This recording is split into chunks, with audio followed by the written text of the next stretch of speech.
Alhamdulillah, mohon gangguannya. Kenal maka sayang ya. Makanya untuk malam ini saya ingin membahas pokok negara. Terima kasih Pak Yai Hasan untuk kenalannya yang luar perkenalkan saya agak berbeda menurut saya. Tapi namanya sejarah pokok negara sendiri sebenarnya justru dari GSN, dari market, memang bukan dari inisiatif government awalnya, karena yang meminta adalah market, orang pasar yang melihat kebutuhan instrumen sukuk negara atau dikenal SBSN atau Surat Berharga Syariah Negara ini yang dibutuhkan. Karena kalau kita lihat dari tahun 92, 91 sebetulnya Bank Muamalat berdiri, 92 itu beroperasi, sampai dengan tahun 2005-2006 saat itu saat market datang ke kantor kami, kita melihat tuh kenapa ini nggak maju-maju, hanya tiga bank syariah waktu itu yang selama 16 tahun, yaitu Bank Muamalat, Bank Syariah Mandiri, dan Bank Mega. Sehingga setelah dikaji memang salah satu kendalanya adalah kekurangan instrumen, di mana perbankan itu mereka bank syariah tidak bisa menempatkan idle money-nya pada instrumen yang non syariah. Sementara supply dari korporasi juga sangat terbatas.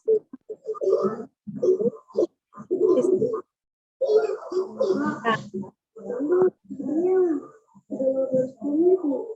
kelihatannya bocor. Mohon yang lain bisa mematikan mic-nya supaya acaranya bisa berjalan dengan baik dan lancar. Bapak dan Ibu.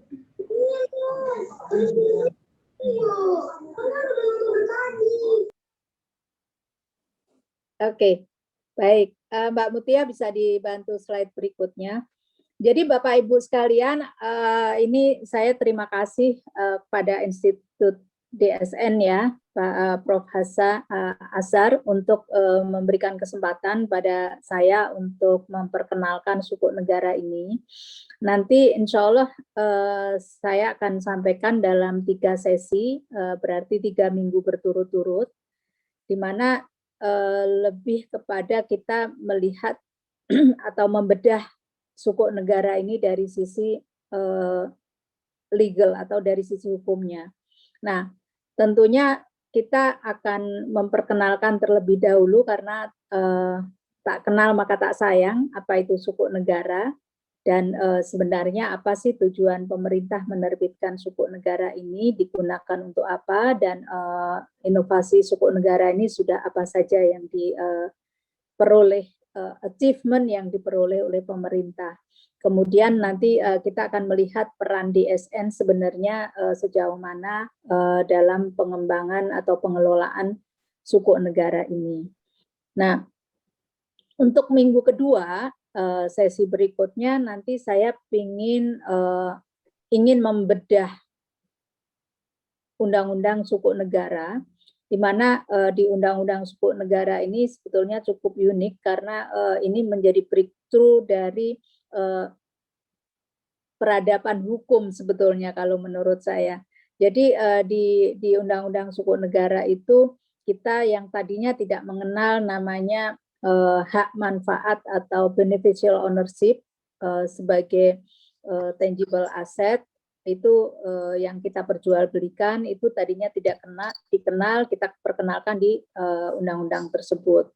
Kemudian ada satu badan hukum yang sebelumnya tidak pernah ada, yang namanya special purpose vehicle, yang kalau dulu kita membahas draft undang-undangnya itu antara ada dan tiada gitu. Karena badan hukumnya memang ada, ditetapkan secara hukum melalui PP, peraturan pemerintah, tapi dari badan ininya sendiri hanya ada ex officio, hanya ada dewan direktur yang ada di sana, nggak memiliki pegawai, dan modalnya pun relatif sangat kecil. Kalau dulu dikenal $1 company gitu ya, tapi kalau di kita waktu itu 10 juta modalnya. Nah, tapi kesininya kita memberikan modal sampai 100 juta. Kemudian kita juga akan perkenalkan nanti di Undang-Undang Suku itu beberapa hal yang mungkin menjadi terobosan yang menurut saya itu yang sangat perlu mengetahui tentang suku negara itu justru sarjana hukum, bukan sarjana ekonomi. Kenapa? Karena dengan hukum mereka memahami betul antara hukum positif dan hukum syariah. Nanti sarjana hukum atau kalau kita kenal di sini law firm gitu ya, itu bisa membantu menstruktur produk-produk syariah ini karena harus melakukan legal engineering. Nanti di minggu ketiganya, insya Allah saya akan sharing mengenai bagaimana melakukan legal engineering dalam suku negara ini, dalam bentuk struktur akad, kemudian dalam bentuk dokumen-dokumen hukum yang diperlukan, termasuk tentunya fatwa dan opini syariah yang diperlukan. Sehingga nanti kita setelah membahas itu kita akan lebih tahu kira-kira potensi permasalahan hukum itu apa ke depannya, dan mungkin ini menjadi bekal Bapak Ibu sekalian selaku hakim yang nanti harus menangani. Nah, tentunya malam ini karena kita baru memperkenalkan suku negara, nanti untuk diskusi lebih detail mengenai legalnya, pastinya Bapak Ibu sekalian sudah punya pertanyaan, tapi nanti disimpan dulu. Saya usulkan kalau kita bisa sepakati, kita akan bahas pada saat minggu kedua dan minggu ketiga. Nah, sekarang kembali kepada suku negara. Mungkin slide berikutnya Mbak Mutia.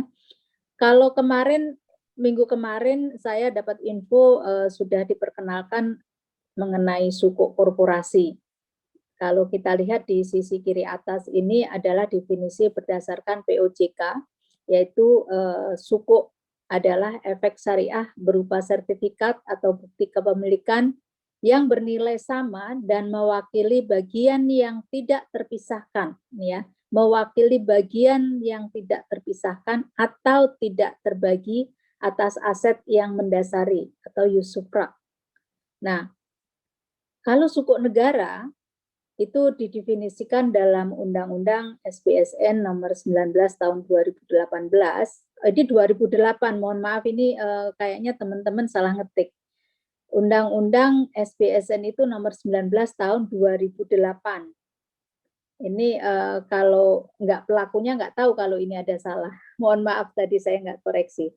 Jadi surat berharga syariah negara ini disingkat biasanya SBSN, makanya dikenal ada proyek SBSN. Tapi kata lainnya adalah suku negara. Suku negara, istilah suku ini lebih dikenal di global market atau di perbincangan dunia lah ya, lebih dikenal dengan suku. Kalau SBSN itu adanya hanya di Indonesia, surat berharga syariah negara.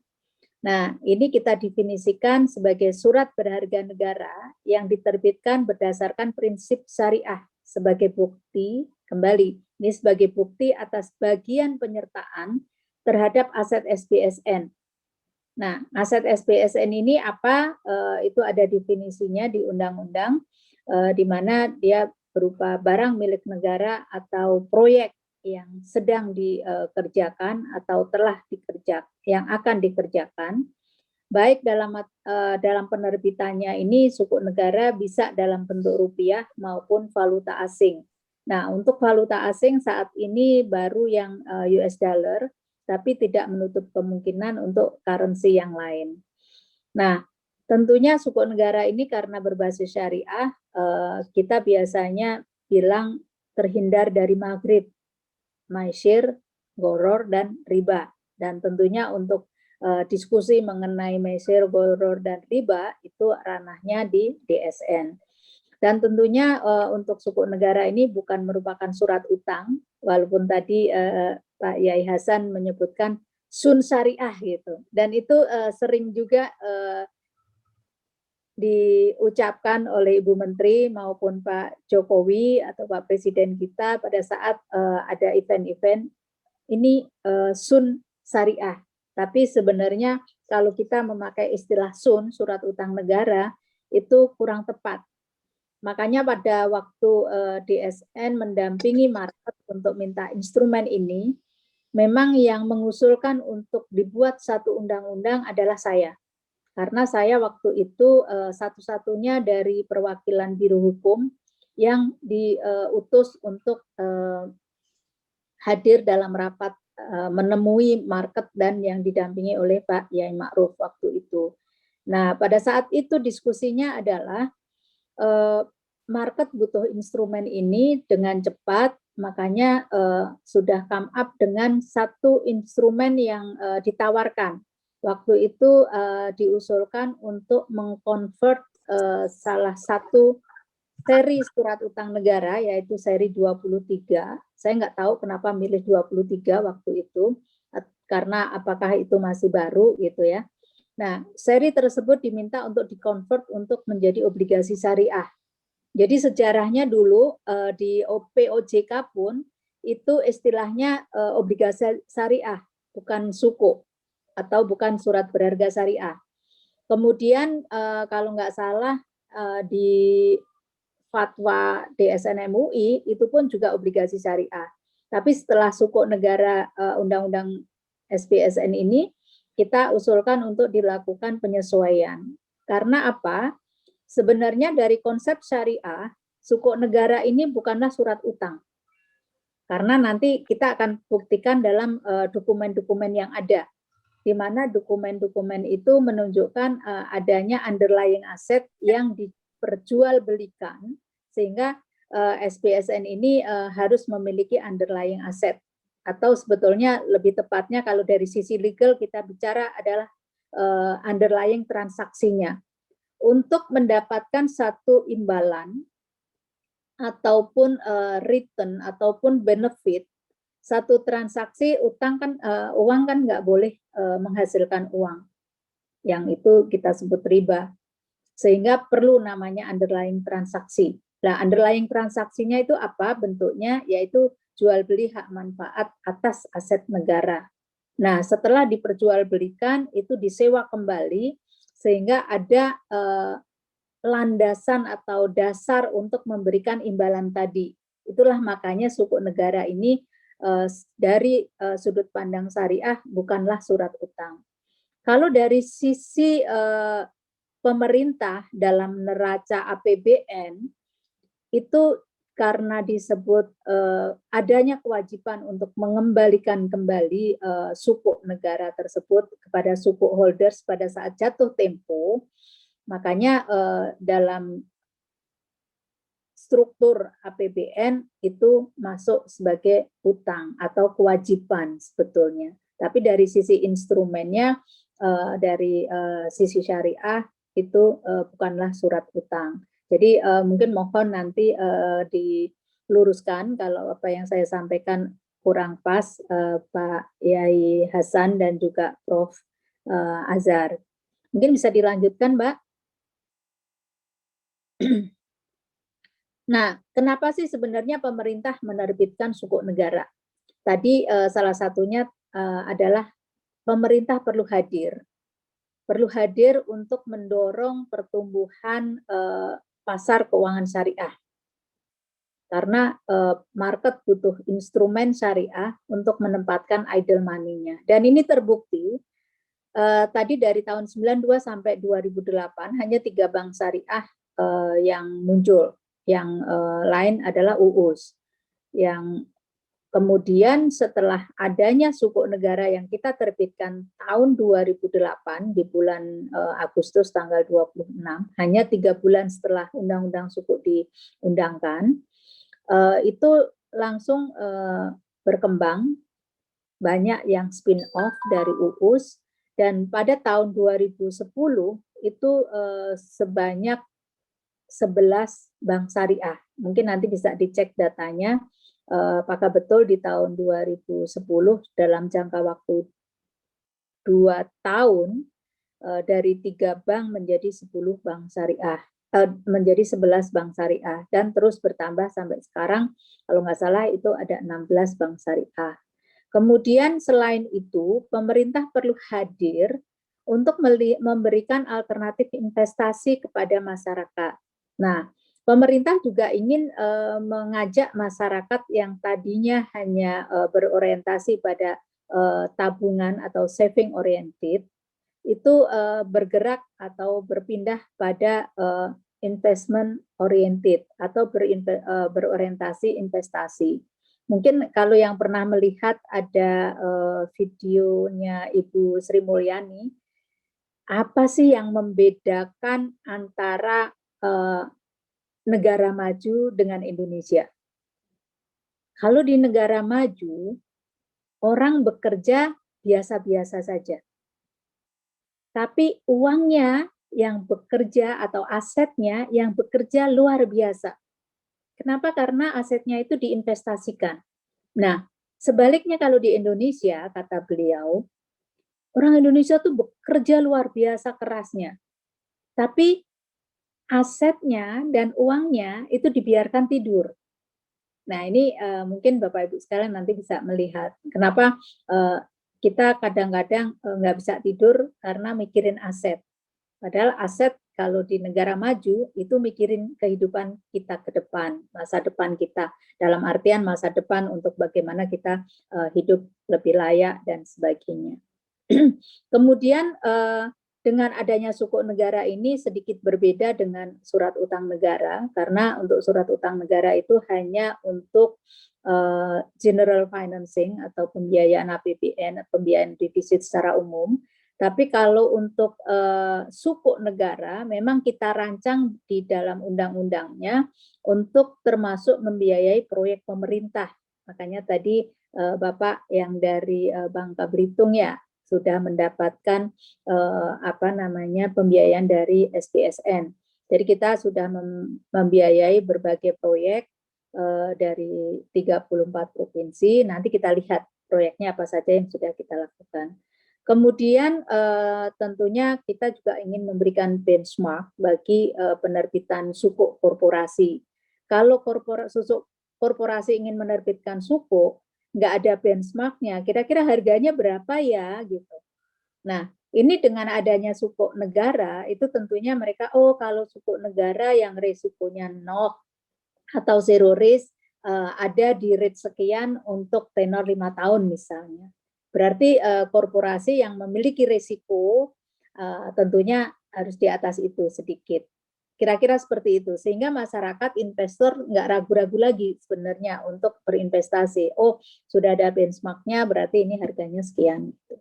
Kemudian optimalisasi pemanfaatan BMN. Bapak Ibu sekalian, tadi sudah saya sampaikan kalau suku itu perlu underlying asset. Untuk awalnya kita melakukan atau memanfaatkan atau utilize BMN, hanya BMN saja.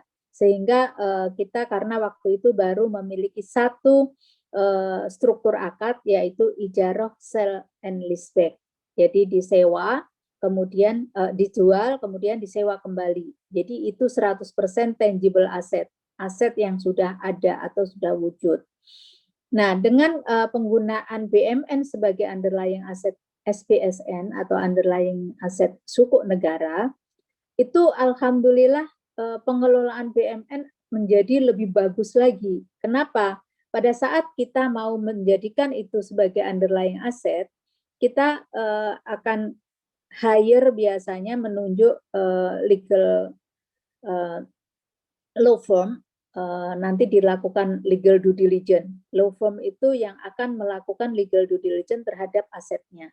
Nah, pada saat awal dilakukan legal due diligence itu bervariasi banyak hal yang menurut saya cukup menarik dan cukup lucu gitu. Ternyata aset-aset negara itu ada yang kepemilikannya sudah berpindah pada pihak ketiga. Makanya saat itu langsung diketahui, loh kenapa ini ternyata banyak BMN yang pindah ke pihak ketiga. salah satunya yang rumah dinas itu.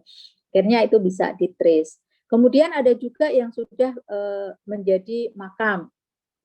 Ada juga sebaliknya yang masih dimiliki pihak ketiga tapi ternyata sebetulnya sudah dibeli oleh pemerintah. Nah, dengan dijadikan underlying aset tadi, akhirnya penata usahaan terhadap BUMN ini menjadi jauh lebih bagus dan kemudian dilakukan penataan ulang atau dilakukan revaluasi. Sebentar Pak, izin saja, sebentar.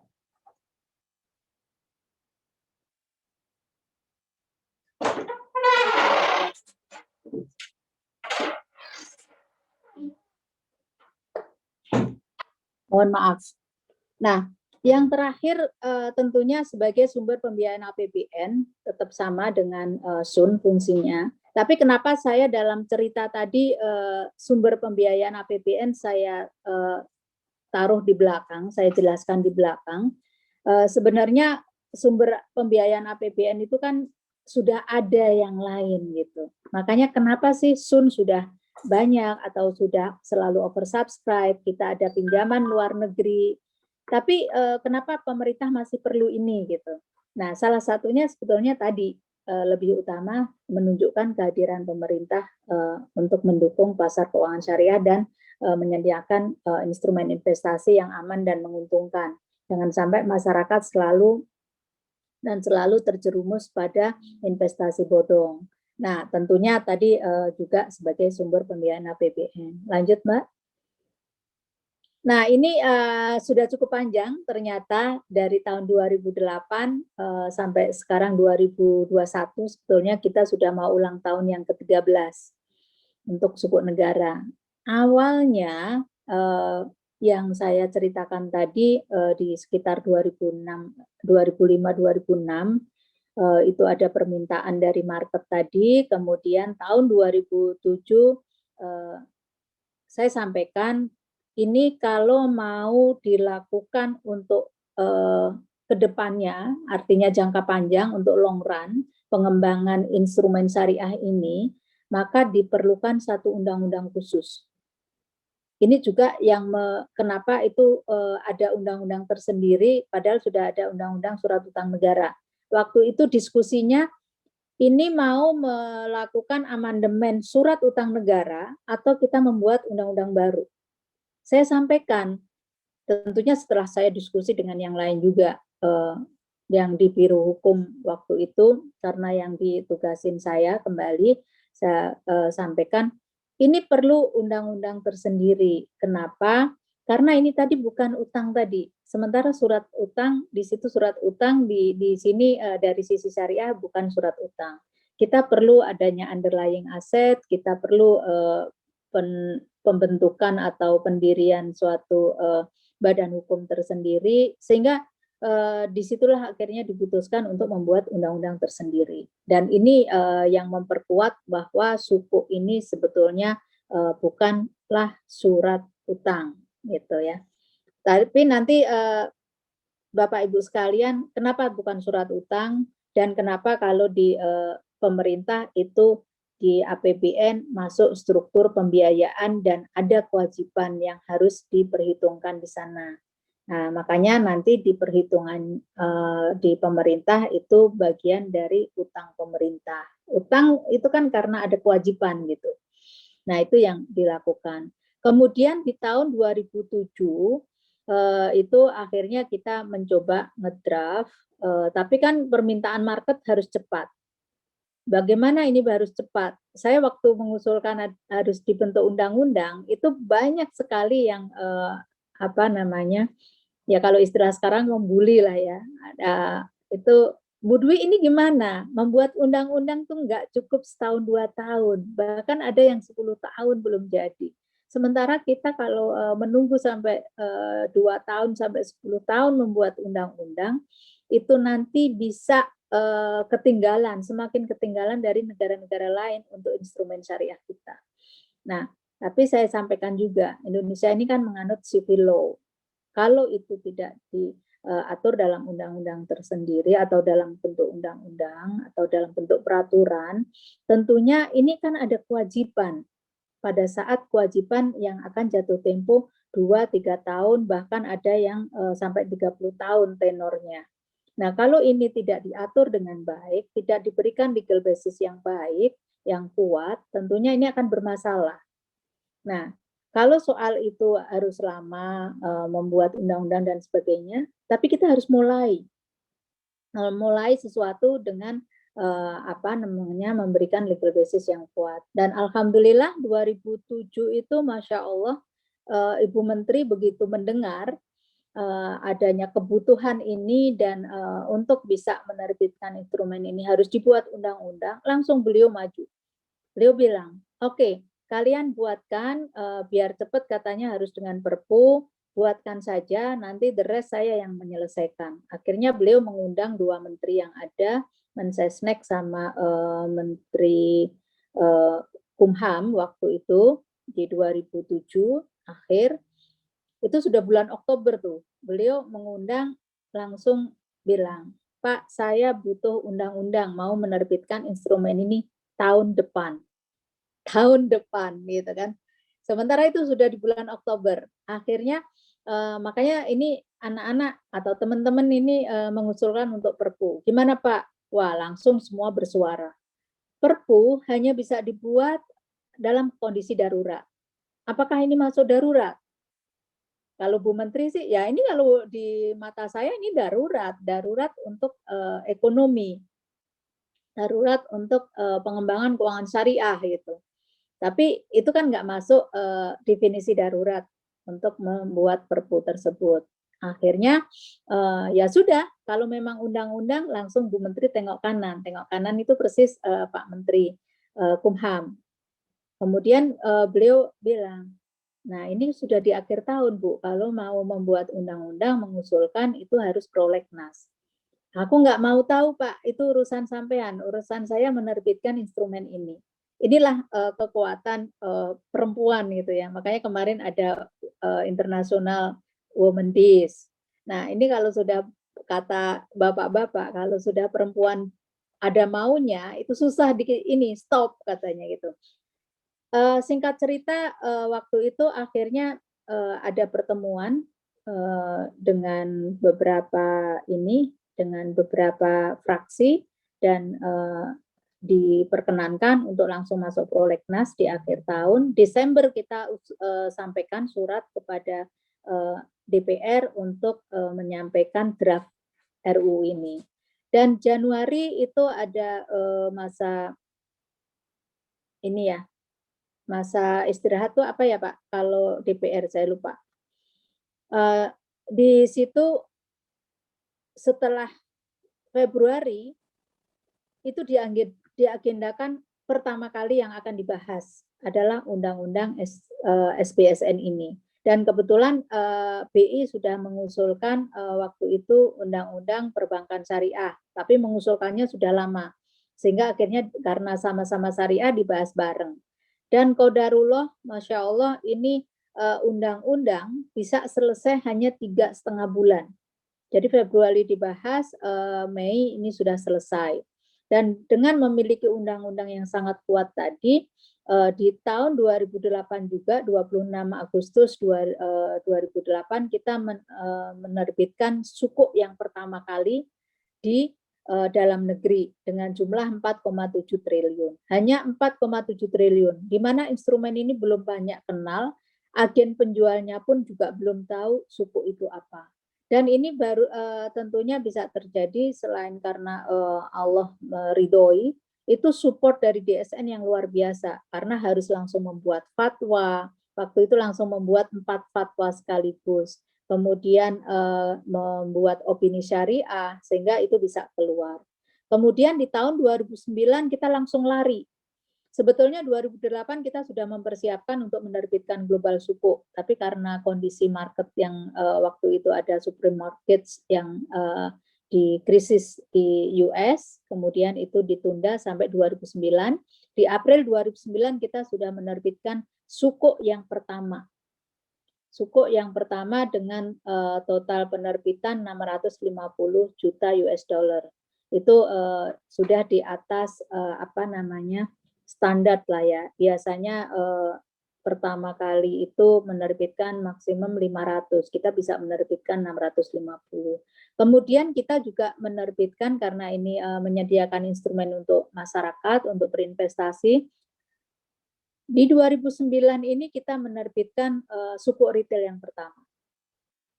Dan hasilnya luar biasa karena investornya langsung dari semua provinsi terwakili.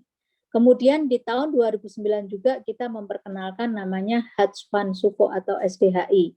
Ini membuat kita mendapatkan struktur baru yang diterbitkan oleh DSN, yaitu Ijaroh Al-Khadamat. Nanti kita bahas di hari ketiga, minggu ketiga. Kemudian kita juga memperkenalkan metode lelang, yang saat ini kita lakukan lelang setiap 2 minggu sekali, tapi kita mulai dari akhir 2009 kita perkenalkan. Hasilnya waktu itu yang masuk sekitar 2 triliun, kita menangkan 1 triliun maksimum. Nah, beda dengan sekarang. Sekarang kita tahun kemarin aja kita nerbitkan sukuk total 367 triliun. Setiap kali lelang kemarin kita menerbitkan sekitar 16 triliun setiap 2 minggu. Dan sekarang karena cashnya lebih banyak, kita turunkan menjadi 12 triliun setiap lelang. Hari ini saya menandatangani 4,5 triliun yang besok dipenuhi untuk menjadi 12 triliun besok. Kayaknya gampang ya Bapak Ibu sekalian nyari duitnya. Ini salah satu bentuk bahwa sukuk kita sudah dipercaya oleh investor. Dan ternyata sukuk negara walaupun orang menganggap syariah itu kayaknya agak ruwet ya, agak ribet ya gitu. Kayaknya selalu ketinggalan ya, nggak bisa berinovasi. Ternyata sukuk negara membuktikan hal yang berbeda. Kemarin saya baru diundang untuk membicarakan mengenai Islamic Finance di seluruh dunia yang hostnya adalah 11 Maret, tapi ini internasional. Kita lakukan sampai jam 12 malam karena narasumbernya ada yang dari US, dari Eropa, dari Timur Tengah yang membahas soal itu. Dan mereka kebanyakan narasumbernya adalah orang-orang kampus yang melakukan riset. Dan mereka cukup surprise karena Indonesia sudah melakukan pengelolaan dan penerbitan sukuk tidak hanya dari jumlahnya yang cukup menakjubkan gitu ya menurut mereka, tapi juga caranya karena kita sudah memperkenalkan namanya platform online. Kita bisa menerbitkan global sukuk di tahun 2020 itu dengan virtual saja. Kemudian kita memperkenalkan project financing sukuk itu tahun 2013. Kita juga memperkenalkan 2012 itu namanya Green Sue Option. Green Sue Option atau GSO Auction ini adalah lelang tambahan. Ini cara yang kita perkenalkan justru di sukuk negara, bukan di SUN. Kenapa waktu itu? Karena kenapa namanya Green Sue Option? Ini sistem yang dilakukan atau dipakai pertama kali oleh perusahaan sepatu di Amerika. Nah, untuk karena kita belum menemukan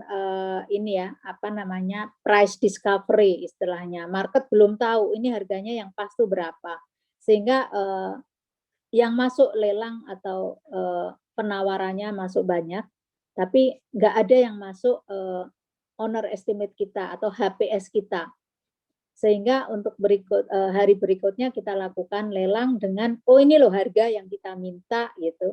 Nah, mereka biasanya langsung masuk. Nah, ini terjadi yang hari ini lelang karena marketnya kurang bagus,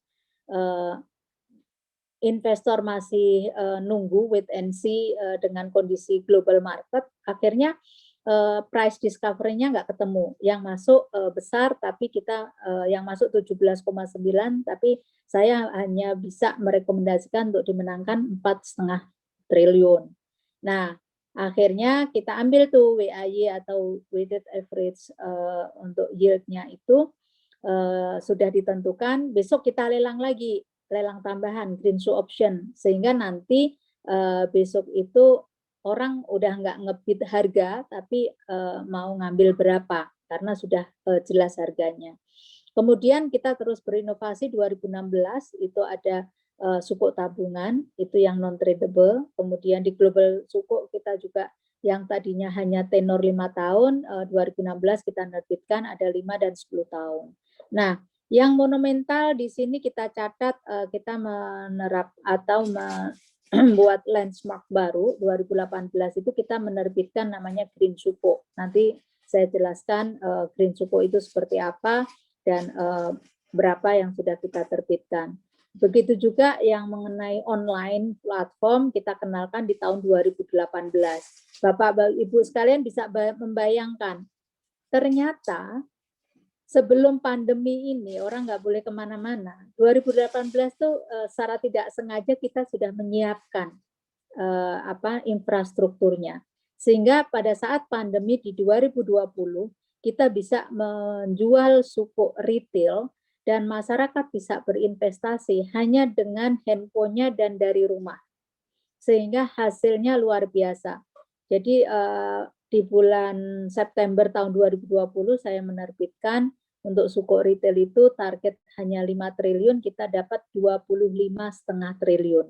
Itu pun kita tahan gitu, maksudnya kalau kita lepas itu bisa jauh lebih besar. Karena banyak masyarakat yang memiliki idle money tapi perlu penempatan yang liquid dan aman.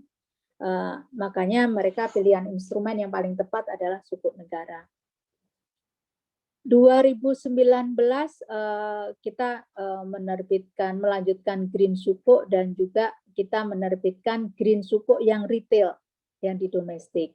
Kenapa kita menerbitkan green sukuk? Karena kita ingin mengajak masyarakat tidak hanya menikmati keuntungan dari investasi di sukuk, tapi juga menyadarkan mereka untuk tanggung jawab terhadap investasinya. Bapak Ibu sekalian, kalau orang berinvestasi, orang yang menerbitkan instrumen tersebut biasanya kan untuk pembangunan ekonomi. Kalau kita kan kayak tadi, membangun infrastruktur. Nah, infrastruktur kebanyakan dalam pembangunan tersebut adalah merusak lingkungan. Nah, disinilah terasa bentuk tanggung jawabnya tadi, dengan adanya green sukuk, kita membangun yang ramah lingkungan.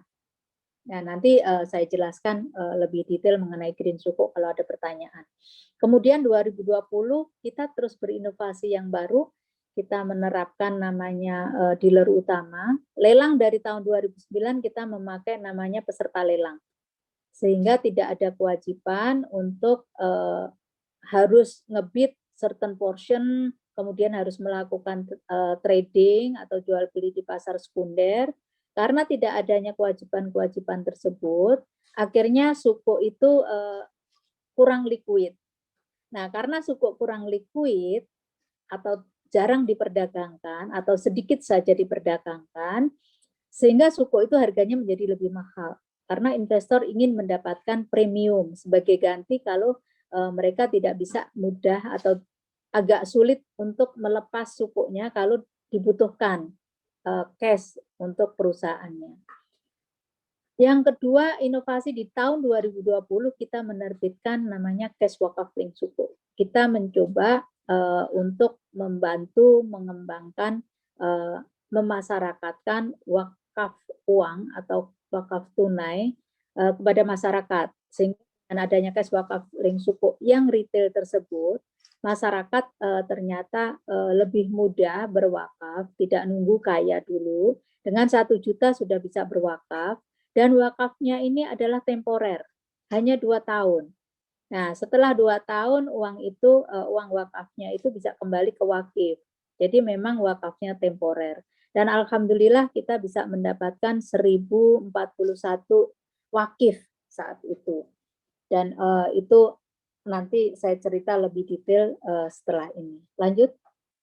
Mungkin setelahnya ini agak lebih cepat saja. Jenis sukuk yang sudah kita terbitkan ada namanya IFR, Islamic Fixed Rate. Ini nama ini saja ya Bapak Ibu sekalian, IFR ini nama seri saja. Ini yang pertama kali kita terbitkan. Kemudian ada SDHI, Sukuk Dana Haji Indonesia. Artinya sukuk ini kita structure khusus untuk menampung investasi dari dana haji. Ini nanti mestinya banyak pertanyaan nih, karena banyak digoreng-goreng oleh masyarakat, oh pemerintah menggunakan dana haji, padahal di sini adalah diinvestasikan. Dan pemerintah memberikan imbalan sama dengan investor yang lain, tidak dibedakan. Jadi statusnya adalah sebagai investor. Kemudian kita menerbitkan SPNS. SPNS itu adalah surat perbendaharaan negara atau SPSN yang jangka pendek di bawah 1 tahun. Tapi kita menerbitkan baru yang tenor 6 bulan. Untuk yang berikutnya serinya PBS. PBS ini singkatan dari Project Based Sukuk. Ini juga nama seri. Ini berawal dengan kita menggunakan struktur akad ijarah aset to be lease. Karena kita terus berinovasi, kalau kita hanya bersandar pada barang milik negara, tentunya sukuk kurang bisa berkembang, karena akan ada keterbatasan BMN. Akhirnya karena kita memiliki banyak proyek, kenapa kita tidak gunakan untuk pembiayaan proyek? Akhirnya muncullah namanya Project Based Sukuk ini. Nah, seri berikutnya adalah SR atau sukuk retail dan sukuk tabungan. Kalau yang 4 seri yang sebelumnya tadi, ini kita dedikasikan untuk investor institusi, tapi di pasar domestik. Tapi yang seri SR dan ST yang nanti juga sebetulnya ada CWLS, itu untuk individu. Tapi kalau CWLS selain individu bisa institusi juga. Kemudian ada seri SNI, itu adalah seri untuk sukuk yang diterbitkan di global market, yang kita singkatannya adalah Sukuk Negara Indonesia. Ini investornya adalah institusi dari pasar internasional. Ada yang dari Amerika, Eropa, Timur Tengah, Asia. Semuanya ada di sini. Artinya apa? Bahwa sukuk ini walaupun syariah, berbasis syariah, tapi investor yang non syariah justru bisa membeli. Jadi pada dasarnya untuk SPSN dan SUN itu harusnya lebih banyak investornya yang di SPSN atau sukuk negara. Kenapa? Karena institusi syariah tidak bisa beli SUN, tapi yang konvensional bisa beli sukuk. Gitu. Nah ini yang terakhir yang saya sebutkan, cash wakafling sukuk ini investornya adalah individu dan juga institusi. Lanjut, Mutia. Nah, tadi kalau saya sebut ada lelang, ada book building, ada private placement. Ini Bapak Ibu sekalian, ini kita bicara mengenai metode. Jadi nanti kalau Bapak Ibu sekalian ada, oh ini yang diterbitkan waktu itu melalui lelang. Oh lelang itu tiap 2 minggu. Makanya sering kan ada di running text, pemerintah berhasil melelang sukuk negara sekian. Lelang ini adalah salah satu metode di mana penjualannya harus melalui tadi namanya PIDIS, itu primary dealers atau dealer utama, itu berupa bank dan perusahaan sekuritas yang mereka memiliki tentunya memiliki izin dari Menteri Keuangan untuk bisa mengikuti lelang tersebut. Nah, lelang ini selain yang primary dealers tadi, juga ada Bank Indonesia, ada LPS, dan lembaga seperti BPKH itu bisa mengikuti lelang. Kemudian untuk seri yang dilelang, yang tentunya yang untuk institusi tadi IFR, PBS, dan SPNS. Dan sekarang dilaksanakan setiap 2 minggu sekali dalam setahun. Sehingga setahun itu 24 kali kita terbitkan. Kemudian book building. Book building itu untuk apa? Tadi kita punya seri yang sukuk retail, sukuk tabungan. Itu kita lakukan melalui book building. Book building itu begini. Kita kalau untuk sukuk retail ya dan sukuk tabungan, pemerintah sudah menetapkan masa penawaran. Saat ini kita sedang menawarkan Bapak Ibu sekalian seri SR014. Jadi sekalian jualan. Boleh ya Prof Azhar sekalian jualan. Nah, kita tawarkan tanggal 26 Februari sampai 17 Maret. Jadi Bapak Ibu sekalian nanti bisa mencoba, saya sarankan kalau misalnya biar mengenal lebih dekat dengan suku negara, dan kalau misalnya ada hal-hal yang mungkin nanti potensi dispute, itu bisa merasakan, oh iya saya memiliki instrumen ini, dan ini nanti bisa apa namanya pada saat mengadili atau ada membantu proses penyelesaian isu terkait dengan instrumen suku negara, Bapak Ibu sekalian jauh lebih paham. Nah, setelah di masa penawaran tadi, kalau yang di suku retail sudah ditetapkan harganya sekian atau imbalannya, kuponnya saat ini 5,47%. Tenornya ada 3 tahun. Silahkan beli. Nah, ini kita punya mitra distribusi atau agen penjual saat ini sejumlah 30. Itu ada selain bank, perusahaan sekuritas, ada juga fintech, perusahaan fintech. Nah, di sini di masa penawaran ini agen penjual atau mitra distribusi tadi akan mencari investor. Bapak Ibu silahkan beli dan sebagainya. Nah, nanti pada saat tanggal 17 Maret jam 10 itu langsung udah di stop, dan ini karena pakai transfer online, jadi dikasih waktu 3 jam, 3 jam sampai jam 1, kemudian jam 1 di closing, 2 hari kemudian dilakukan settlement. Settlement ini adalah nanti penjatahan dulu, di mana penjatahan ini lebih kepada dicocokkan semuanya. Karena tadi ada batasan minimum 1 tahun 1 juta tapi maksimumnya 3 miliar. Kalau ada yang beli lebih dari 3 miliar, itu tentunya nanti akan dikembalikan, tidak diterima. Kenapa dibatasi? Karena ini untuk retail. Kalau sudah di atas 3 miliar, kita anggap itu sudah nggak retail lagi, gitu. Bapak Ibu sekalian mungkin tanya, memang ada Bu yang punya uang sampai 3 miliar untuk investasi ya, kalau keseluruhan pastinya banyak yang punya. Untuk investasi di suku retail aja gitu. Banyak Bapak. Pada saat kita menerbitkan suku retail yang pertama, tanpa pembatasan, itu ada yang satu orang membeli 35M. Kemudian yang seri SR02 ada yang membeli 50M, 1 KTP. Nah, ini yang kita akhirnya kita batasin karena kita ingin mendukung financial inclusion yang nantinya masyarakat lebih banyak bisa berinvestasi dengan hanya 1 juta. Kita lebih suka lebih banyak investornya daripada investornya sedikit, nominalnya banyak.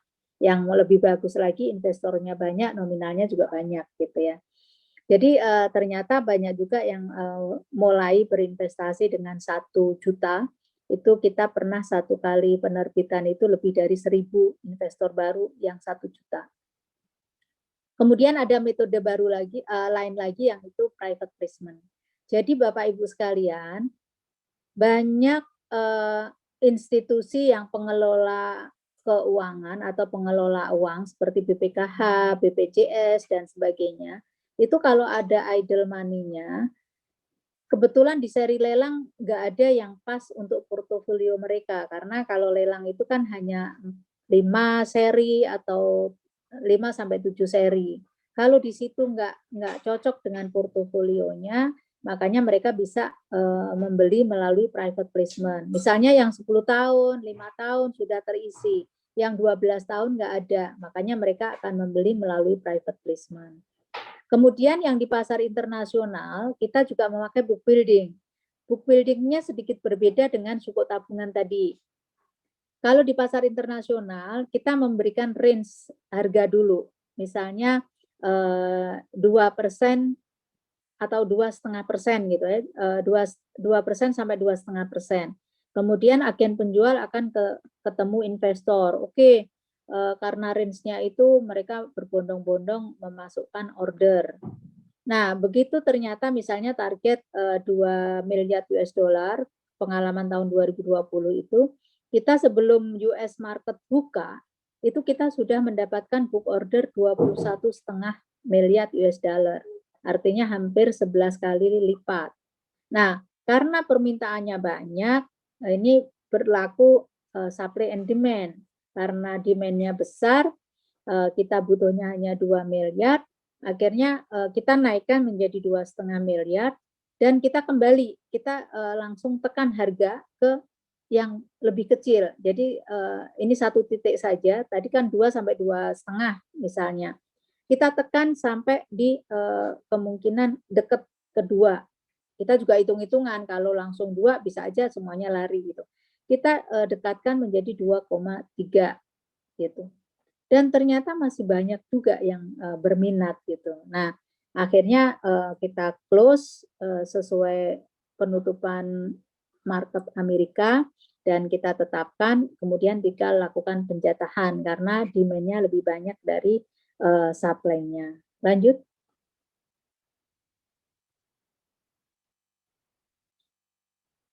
Nah, ini kontribusi SBSN, Bapak Ibu sekalian, selama 13 tahun kita sudah menerbitkan, tidak berasa ya, ternyata sudah berkontribusi sebanyak 1.657 triliun. Ini per 4 Maret. Tadi saya menerbitkan 4,5 triliun, berarti sudah nambah lagi, ditambah besok 7 digenepin lah 12 triliun ya. Ini tambah 12 triliun berarti sudah 70 ya, 70 berapa? 74. Nah, ini yang sorry, 1.669 triliun. Kemudian kalau kita lihat dari sisi marketnya, itu kontribusi kita sekitar 27-30%. Ini kalau kita bandingkan dengan keseluruhan dari SBN, antara SUN dan SBSN, kita porsinya sekitar 27-30%. Dan kalau kita bicara yang PBS, Project Pesuko, yang untuk pembiayaan proyek tadi dengan ini adalah sekitar 46% itu yang seri PBS. Lanjut. Nah, ini lanjut aja. Kita sudah melakukan berbagai inovasi Bapak Ibu sekalian dalam pengelolaan tadi. Project Financing Sukuk tadi sudah dimulai 2013, nanti kita lihat proyek-proyeknya apa. Online sudah kita terapkan dari tahun 2018. Kemudian tenaga kita nggak banyak Bapak Ibu sekalian. Tim saya itu hanya 50 orang dan kemarin sudah diminta KNEKS 5, sekarang tinggal 45. 45 ini akan diminta lagi untuk timnya. Jadi alhamdulillah yang di tim syariah itu selain memang orangnya punya kompetensi, memiliki pemahaman mengenai syariah, mereka memang memiliki kompetensi dan kinerja yang luar biasa. Karena saya selalu bilang, jangan sampai malu-maluin Islam gitu, jangan sampai malu-maluin syariah. Jangan sampai orang melihat, oh kok pegawai pembiayaan syariah atau DPS ini kok kalau sudah ke masjid, udah terus tiduran di masjid. Itu enggak. Kita berikan semangat ke mereka, silakan azan langsung ke masjid, tapi setelah berdoa langsung kerja kembali. Gitu. Dan ini berjalan dengan baik, Bapak Ibu sekalian. Ini terbukti tenaga dari Direktorat Pembiayaan Syariah ini banyak diminati dan ditarik di tempat lain. Kemudian yang Green Sukuk tadi kita terbitkan dari tahun 2018, 19, dan 2020. Juga kita terbitkan baik di global maupun yang di domestik melalui retail sukuk tabungan. Dan yang terakhir adalah cash wakafling sukuk. Kita coba lihat satu persatu secara cepat saja. Lanjut, Mbak. Nah, ini proyek yang sudah kita biayai sampai 2021. Karena 2021 kita masukkan di sini karena sudah dialokasikan di APBN, sehingga harus dijalankan. Kita sudah membiayai 3.447 proyek. Nanti mungkin Bapak Ibu sekalian sudah pernah menemui proyek-proyek yang ada di sini, antara lain gitu ya. Jalan dan jembatan itu 491 proyek, kemudian kita juga membiayai sumber daya air, kita membiayai 85 proyek untuk transportasi, itu rel kereta api, termasuk terowongan Notok yang di Banyumas Bapak Ibu sekalian, dan juga yang di Manggarai ini kita buat double track. Juga kita bangun Trans Sulawesi, ada satu bagian yang kita biayain dengan sukuk, dan juga Trans Sumatera. Kemudian pertahanan dan keamanan kita membangun 91 proyek, antara lain adalah untuk perumahan dinas para prajurit. Jadi karena mereka, saya melihat sendiri ya, perumahan itu sangat mengenaskan gitu, nggak layak menurut saya, dan alhamdulillah sekarang sudah dibiayain dengan suku.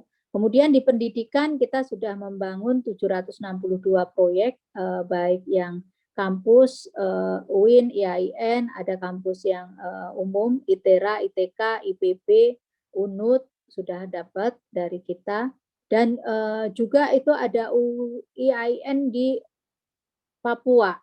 Itu Masya Allah, sekarang bagus sekali. Dulu belum tersentuh di sana karena tidak masuk prioritas. Kenapa hilang, Mbak? Kemudian kita juga membangun Taman Nasional, dan juga kita membangun beberapa proyek yang dimiliki oleh LIPI, kemudian LAPAN, dan juga ada pembiayaan untuk BSN ya, Badan Standarisasi Nasional. Nah, di situ yang sudah dilakukan oleh pemerintah untuk penggunaan dana-dana proyek suku tadi, dana-dana penerbitan suku. Nah, ini kelihatannya slide-nya yang yang membantu Asrotnya kelihatannya terpental. Ini cepat saja, masih ada beberapa slide. Sebentar. Saya nggak bisa sharing di sini. Nanti saya share ke ini aja ya, Prof. Asar ya. Kemudian ada beberapa contoh proyek, nanti bisa dilihat.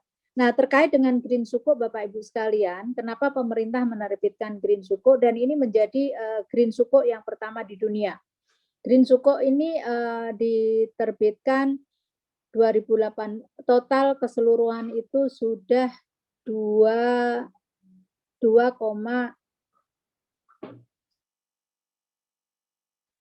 miliar 750 juta US dollar, dan investornya itu dari Amerika, dari Eropa, dari Timur Tengah, dan dari Asia. Ini di 2000 masing-masing itu di 2018 ada pembagian prosentasenya.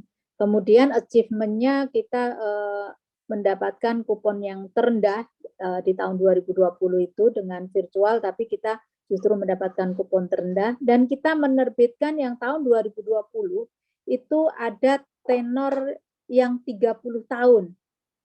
Tapi untuk yang green ini hanya yang 5 tahun. Jadi achievement di 2020 itu kita menerbitkan 3 transis, 5 tahun, 10 tahun, dan 30 tahun. Dan Green Sukuk retailnya juga meningkat cukup tajam. Ini baru ST006 itu tahun 2019. Tahun 2020 kita ST007 itu kita mendapatkan 5 triliun lebih. Jadi meningkatnya cukup besar. Coba lanjut Mbak Mutia. Nah, ini untuk sukuk retail yang diterbitkan dari tahun 2009 itu, kita sudah 13 kali di 2020. Total investor yang berpartisipasi sebanyak 347.145 orang atau investor. Kemudian yang suku tabungan sebanyak 72.036. Dan untuk totalnya itu sebanyak 219 bukan ya, 220 triliun. Ini dana individu ya, investor individu. Dan kalau kita lihat investornya itu yang paling banyak wira swasta dan juga pegawai swasta. Nah, di mana nih PNS dan TNI, Polri, ini baru sekitar berapa ini? 5%. Baru 5%. Ini yang pegawai lainnya, pelajar, mahasiswa. Oh, sorry, itu baru 2,6%. Ini saya yakin kalau nanti Bapak Ibu sekalian berinvestasi di sukuk negara, sukuk retail ini, nanti porsi dari PNS akan meningkat lebih tajam, lebih banyak. Oh, 5,1% ini yang atas, 5,1%. Lanjut.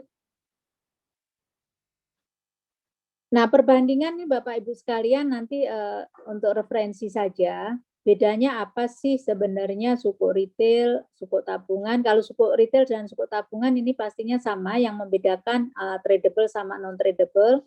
Jangka waktunya yang sukuk tabungan itu 2 tahun, kalau sukuk retail 3 tahun. Nah, tapi kalau kita bandingkan dengan instrumen yang lain seperti deposito, tentunya Bapak Ibu sekalian sudah paham karena pastinya sudah memiliki, tenornya kan di antara 3, 6, dan 12 bulan.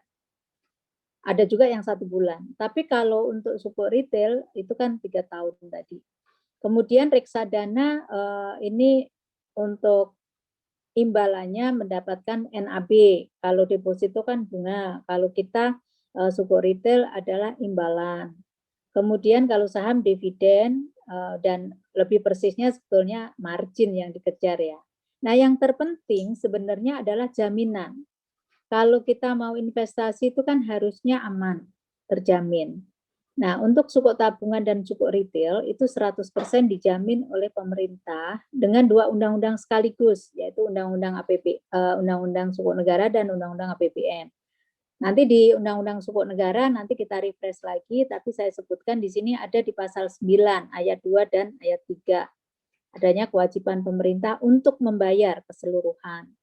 Tapi kalau deposito itu jaminan dari LPS itu hanya 2 miliar. Kalau lebih dari itu tentunya nggak dibayarkan. Dan juga jaminan itu kalau depositonya tidak melebihi kupon atau imbalan ataupun bunga tidak melebihi bunga LPS yang ditetapkan LPS yang saat ini hanya 4,5%.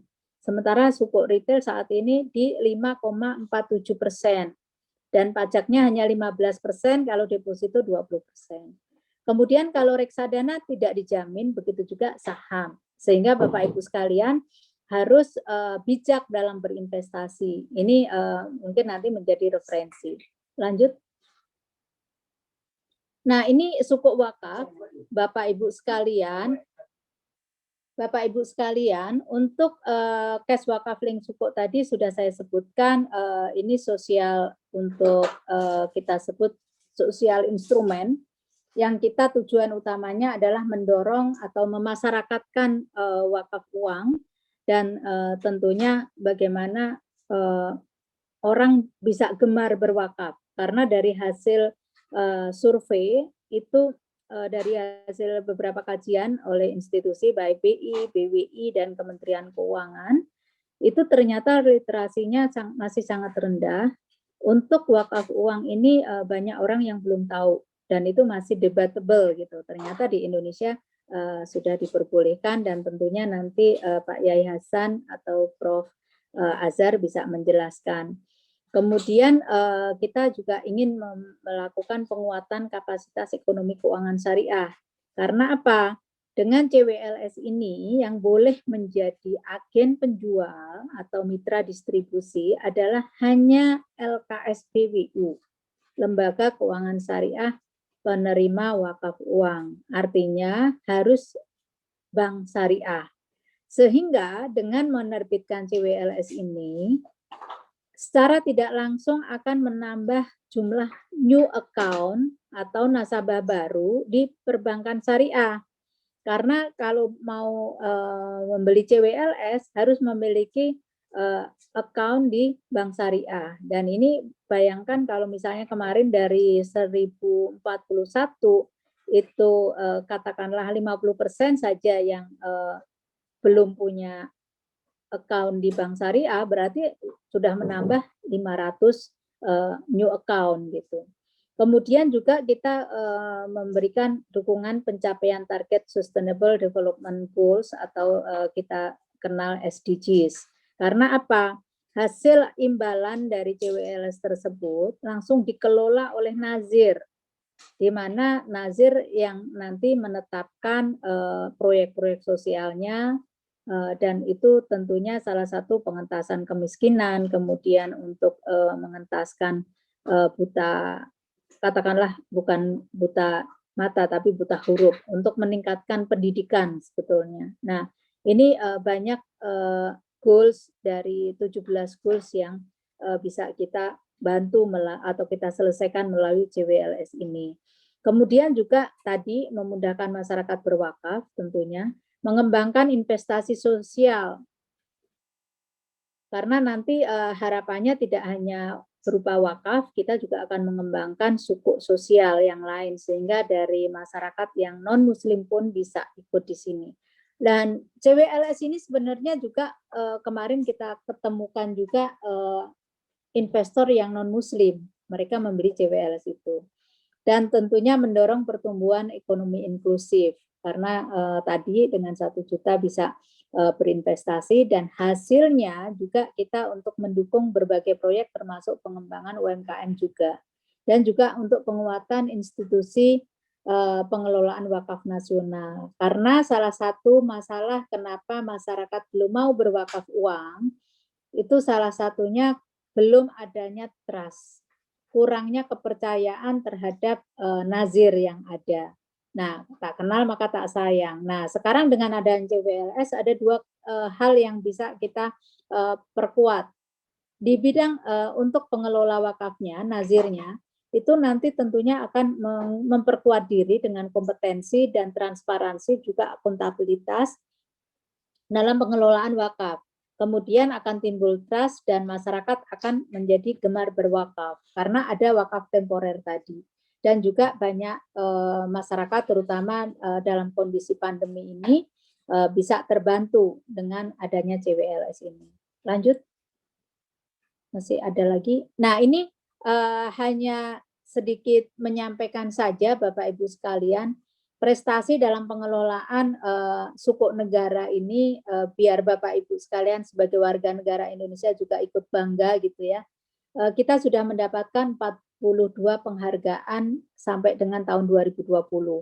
Dan saat ini kita juga sudah disampaikan beberapa institusi menyampaikan bahwa kita akan mendapatkan award nanti di bulan April dari CPI dan juga dari The Asset itu juga nanti di tanggal 18 Maret. Nah, ini artinya bahwa apa yang kita lakukan, apa yang kita kerjakan itu direkognisasi oleh investor dan juga institusi secara internasional. Lanjut. Kayaknya sudah selesai. Ini cuma ingin saya sampaikan saja. What's next? Ini bahan untuk minggu depan. Kita akan membedah undang-undang sukuk negara, kemudian juga apa itu SPV atau perusahaan penerbit SPSN, dan fungsinya nanti seperti apa, kemudian underlying asset. Underlying asset itu apa saja dan bagaimana kita bisa mengadopsi mengenai beneficial ownership dan bisa kita terapkan di sini. Tapi untuk di korporasi kelihatannya saya belum melihat adanya aturan itu. Mungkin itu Bapak Ibu sekalian, Ibu Aini, saya kembali kurang lebihnya mohon maaf, silakan Pak diskusi.